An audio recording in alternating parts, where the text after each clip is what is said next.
शहापुरात आज प्रहार जनशक्ती पक्षाचा पदाधिकारी मेळावा भातसा रेस्ट हाऊस मध्ये मोठ्या उत्साहात पार पडला। या मेळाव्याचं अध्यक्षस्थान प्रहार तालुका अध्यक्ष वसंत पानसरे यांनी भूषवलं।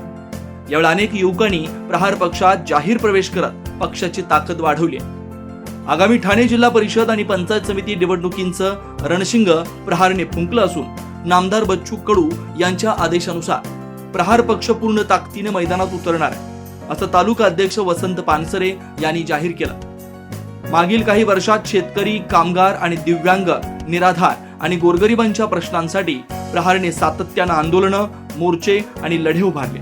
या कार्यामुळे प्रहार पक्षाचा जनाधार शहापूर शहरापासून ग्रामीण भागांपर्यंत झपाट्याने वाढतोय आणि युवकांचा प्रहारकडे ओघ वाढतोय।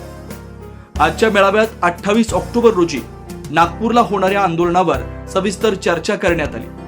यावेळी अनेक पदाधिकाऱ्यांची नवीन नियुक्ती जाहीर करून त्यांना जबाबदाऱ्या देण्यात आल्या। महिला पदाधिकारी आणि युवा कार्यकर्त्यांचा उत्स्फूर्त सहभाग पाहायला मिळाला।